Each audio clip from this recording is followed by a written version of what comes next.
the evolving Afghan situation and an opportunity that we wanted to avail to peep into our bilateral relations, and we did that. I briefed the Foreign Minister on my assessment of the Afghan situation, and I've shared with him that in the last 3 weeks I've had 24 interactions with different foreign ministers. In the last 3 weeks we've had 6 visits. No, he's the 6th foreign minister. You're the 6th foreign minister since the 15th of August to visit Islamabad. And I have visited 4 countries within the region, trying to coordinate our approach on Afghanistan. And the Prime Minister has had 13 interactions with global leaders. So it is important that we remain engaged, and your presence here is very welcome. Our objectives: Spanish objective, Pakistan's objective, they're the same. What do we want? We want peace, we want stability in Afghanistan, we want a stable, we want a prosperous Afghanistan. The question is, how do we get it? There was an opportunity. For reconciliation while the talks were going on in Doha, the intra-Afghan negotiations. Unfortunately, Foreign Minister, spoilers did not allow those talks to reach a conclusion, and there was a stalemate. If there had been some progress there, things would have been a lot calmer today, and you would have been much more at ease. But we have to live with what we have and make the best of the situation. There is a new reality in Afghanistan. The world must recognize that new reality and, in our view, engage with that new reality. And weigh your options. What is the best way forward? In my view, the best way forward is international engagement as opposed to international isolation. Isolation will have consequences that we do not want. They will not be helpful for Afghanistan. They will not be helpful for the region, and eventually not be helpful for you. So we've got to adopt a new approach. The approach of intimidation, the approach of pressure, coercion has not worked. Let's accept that. And if that is correct, then we need to have a new approach. And that approach is incentivize positive outcomes. If there is a positive gesture in line with your thinking, for example, one of the 5 benchmarks announced by the High Representative after your meeting on Thursday and Friday that you had of the Council of Ministers, one of your objectives was safe passage.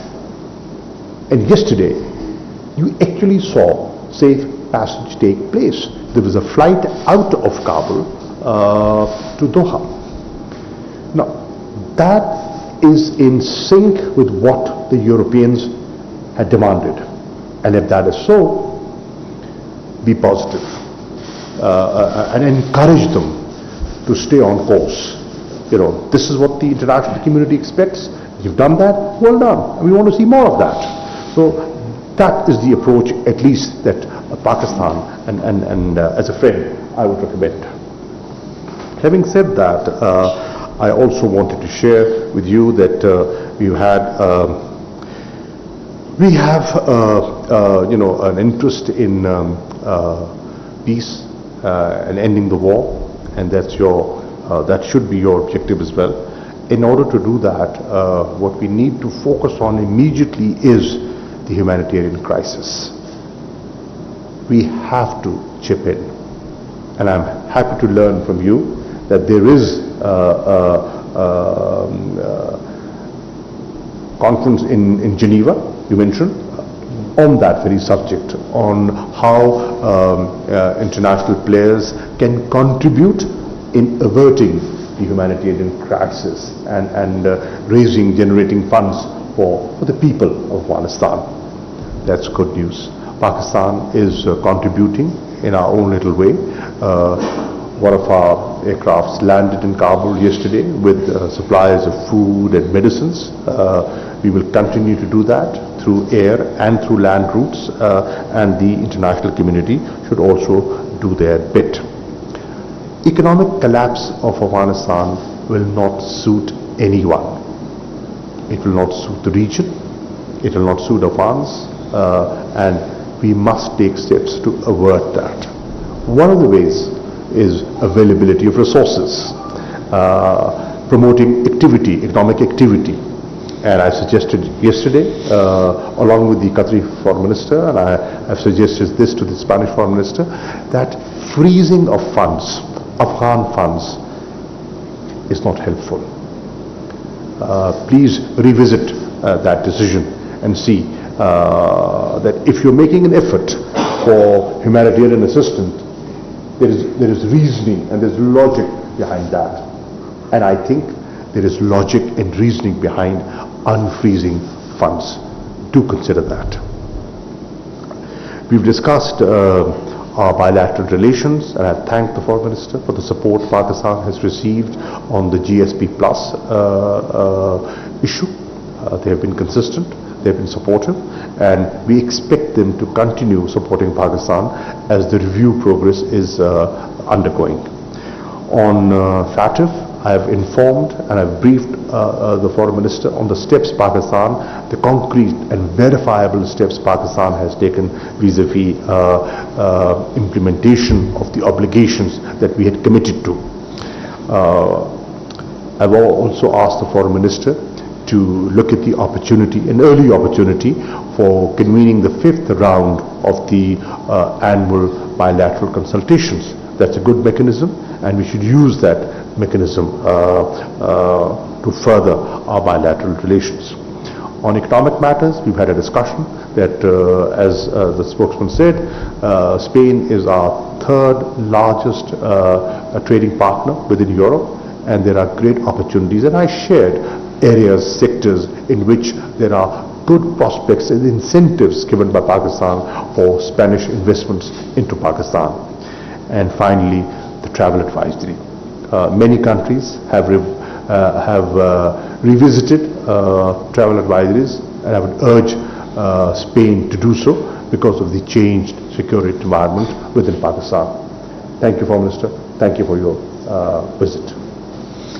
Thank you very much, Minister, for the quality and the warmth of your greeting, and for your readiness to allow me to be here today. It was with very soon notice that I told you that I wanted to pay a visit here to Pakistan, and immediately you said yes. And that shows your attitude and the good shape and quality of our relationship. Especially this year, in which we are celebrating the 70th anniversary of the establishing of diplomatic relations. Spain was among one of the first countries in the world to recognize the Pakistani independence, and this is an excellent opportunity, this visit here today, to re-energize, to relaunch with even more strength that bilateral relationship. As the Minister said, we agreed that the bilateral consultations, the last time was 2018, must take place this year, and we are going to do it very quickly, hopefully in Madrid, if possible, and I hope to host you, Minister, as soon as possible in Madrid and in Brussels. You are a very important partner for Spain, and you are a very important partner for European Union. In the last Foreign Council of Ministers of Foreign Affairs in European Union, we all recognize the importance of Pakistan for the stability of this region. The reality of Pakistan is well known for me, even before coming for this first visit here to Pakistan, because there are more than 100,000 Pakistanis that live in Spain, that contribute to the strength and the well-being and the economy of Spain, and we are very happy to have them there. They are ambassadors of your country in mind, and I imagine that when they come back here to Pakistan, they are also ambassadors of Spain here in Pakistan. We have talked about the GSP Plus scheme, in which Pakistan is by far the main partner for European Union, and the way to improve our economic relationship and to foster export from Pakistan to European Union and from European Union to Pakistan. We discuss also about tourism. Spain is the host country since the 70s, since its creation of the World Tourist Organization, and I had the chance to explain the minister the new premises that will be the premises of the future of the organization in Madrid, that will be built and finished in the next few years, and which will be investing over 100 million euros. And of course, we discussed the situation of the region, Afghanistan. I will be visiting many of the countries of the region, and Pakistan is the first one. We acknowledge the knowledge, the leverage that Pakistan has on Afghanistan. So we exchanged views, I took advice, and I asked a few questions to the minister. We both want the same thing: stability for Afghanistan, peace for Afghanistan, no spillover of the crisis to the region.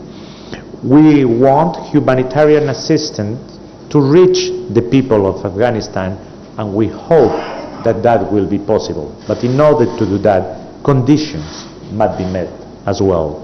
On Monday there will be a donor conference. Spain will be attending it, a donor conference on Afghanistan, and we will be engaging funds, doing pledges. Our agency is ready to help the Afghan people. We have been there, close to them for 20 years. We are not going to leave them behind. We want also, and I explained the minister, we want those Afghan collaborators that work with us, with the different Spanish institutions through all this year, to be able to peacefully leave the country if they wish and come to Spain, as we are ready to do. So that also a very important objective for us. And of course, for Spain, for the European Union, I would say for the international community, the respect of all human rights, it's also something very important of Afghanistan. So we want to work very closely with Pakistan, with the regional partners, to try to make the best of the near future for the Afghan people. Thank you very much, Minister. I hope that this is the beginning of a long dialogue among us, that will be a long dialogue among between our nations. Thank you. Thank you, Ministers. I believe the Ministers have time for a couple of questions. Please indicate your desire to pose a question and also introduce yourself. Gentleman in the middle. Naseem Siddiqui from Ab Tak News. Welcome to Pakistan. I would like to ask you that USA and Western countries, they are very much interested in the human rights and women rights in Afghanistan. But when these things are in Kashmir, in the illegally occupied Indian Kashmir, so why Western countries and USA don't ask Modi about the human rights and women rights in Kashmir, please? Thank you. Well, I can talk on behalf of the Spanish government, and I can assure you that human rights and women's rights are always important for us in any region in the world.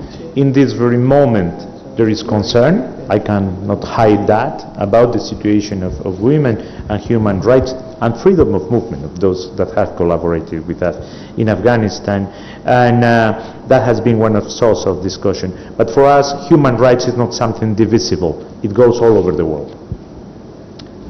Can we have a question from the back on the right side? Thank you, sir. This is Shaukat Praja from iTelevision, and I have a question for both the excellencies. My question to Honorable Makhdoom Shah Mehmood Qureshi is, when so many people are interacting with you, what is their concern, why they are not able to recognize Afghanistan so far when the ground reality is very clear? And my question to Honorable Visiting Foreign Minister of Spain is, there is a ground reality and there are international aspirations. Why international community is not able to recognize what's on the ground? And how far in the world history the defeated countries, they impose conditions and the victors, they are asked to accept the conditions? Thank you. Thank you, Praja Saab. On the question of recognition, the interactions that I've had with my colleagues and what I've deduced from those interactions is that people are not in a hurry. People are watching, they're waiting, they are looking at the unfolding events in Afghanistan, and they are saying, they haven't shut their minds, they have an open mind, but they're saying our decision will be based on your policies and your actions. They have announced certain benchmarks, and I am sure they will measure them according to the benchmarks that the European Union has illustrated. So that is where they stand. But at the same time, there is recognition of a new reality. At the same time, there is awareness that engagement is required. A dialogue for a better understanding can be useful. So I see an interest, a desire to engage, but not a rush to recognize. I don't think they've talked about imposing conditions or even imposing conditions. No one has done it. Asking for freedom of movement for those that have collaborated with us and that want to leave Afghanistan, or asking for humanitarian assistance, security conditions Afghanistan are not imposing conditions. It's something normal, there is nothing outrageous. It's just setting a framework in which we can have operational contact and be able to work with humanitarian assistance and getting those collaborators out. The question from the right. Excellency, this is Zaid Farooq Malik, editor of the Daily Metro Watch. As you note that the Taliban have announced their ops bearers and they are going to take oath on the day on 9/11. Your comments on that, and how can one country can ask to the World Bank and the IMF and the other institutions to seize the Afghan money?